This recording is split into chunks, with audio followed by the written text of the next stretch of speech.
What if I told you there's a $6,000 electric car outselling Tesla, and it's not even sold in the United States?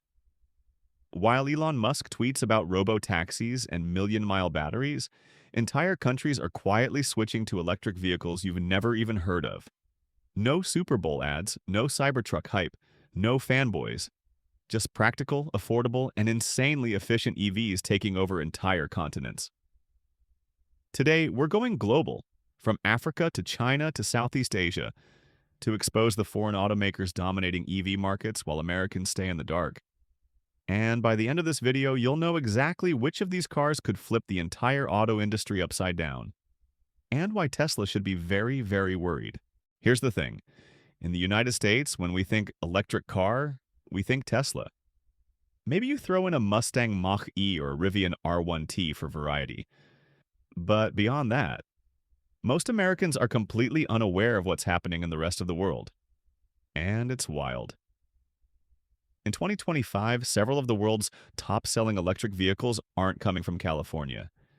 They're coming from Kenya, from Shanghai, from Mumbai.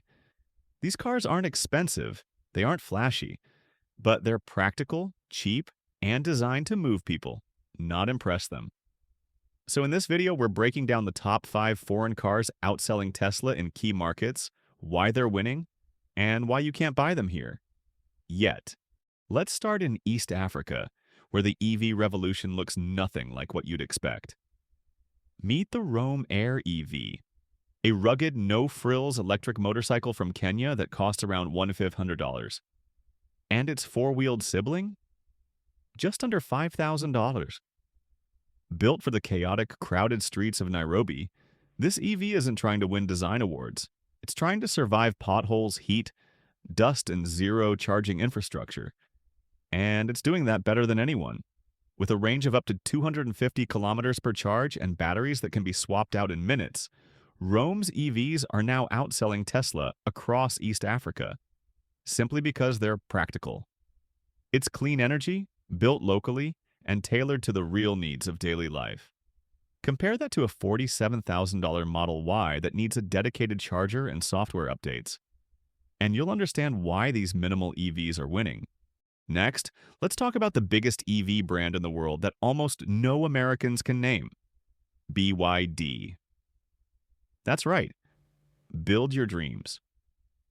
Backed by Warren Buffett, BYD has quietly become Tesla's fiercest global rival, selling more than 3 million electric and hybrid vehicles last year. Their secret? Affordability, battery tech, and massive scale. Their Seagull EV, for example, is a fully electric hatchback with nearly 200 miles of range, and it costs under $12,000. That's not a typo. These cars dominate China, but also Brazil, Israel, and Southeast Asia. In fact, BYD is now beating Tesla in global EV sales volume. And it's not even close. And here's the kicker. BYD doesn't just make electric cars. They make their own batteries, buses, and even some of the machines used in Tesla's factories. It's vertical integration on steroids, and Tesla is feeling the pressure. Now let's move to India, where Tata Motors is quietly revolutionizing the affordable EV market. The Tata Nexon EV and Tiago EV are practical, compact, and wildly popular, especially in dense cities like Mumbai and Delhi, where gasoline is expensive and traffic never stops. These EVs start at just under $10,000, offer real-world ranges, and are built to handle intense heat, unpredictable roads, and constant stop-and-go traffic. They're not designed for enthusiasts. They're designed for teachers, gig workers, delivery drivers, and they're selling by the thousands. Tata isn't trying to build the next Cybertruck. They're trying to electrify a nation, and it's working. So why aren't these EVs sold in the US? We'll get to that in a moment. But first, we have to talk about the Wuling Mini EV. It's the cheapest, best-selling EV you've probably never seen.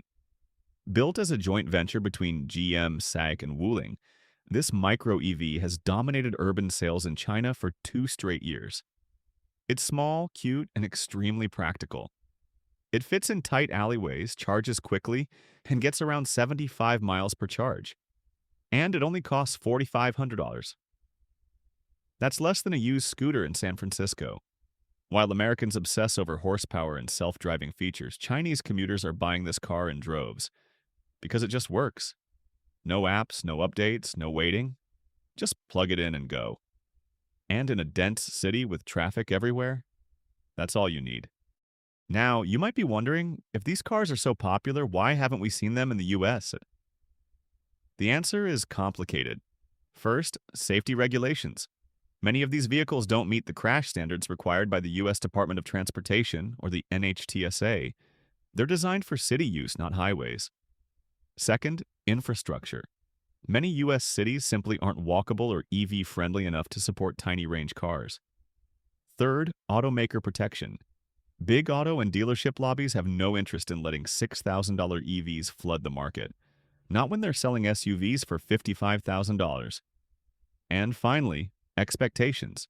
American consumers want features, screens, speed, tech. Many of these foreign EVs don't offer that. They just get you from point A to point B, which, ironically, is exactly what most people need. So where does that leave Tesla? Truthfully, on shaky ground. Tesla's profit margins are shrinking.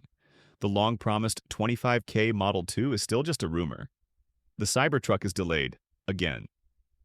Meanwhile, companies like BYD are launching new models every quarter, from luxury sedans to affordable commuters.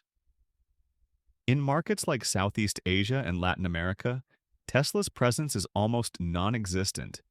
And as the world shifts toward affordable mobility, Elon's premium-only strategy may start to backfire.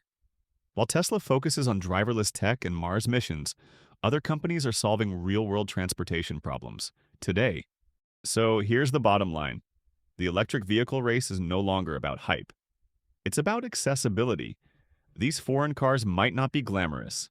They might not be fast, but they're here. They work, and they're selling. And if automakers in the US don't pay attention, they'll be left behind. Tesla is no longer the default EV. It's just one brand in a very crowded race. Now it's your turn. Which of these foreign cars would you actually buy if it were available in your country? Would you trade your SUV for a $5,000 Roam EV? Would you drive a Wuling Mini if gas hit $7 a gallon? Let me know in the comments. If this video opened your eyes, hit that like button, subscribe to the channel, and share this with someone who still thinks Tesla has no competition.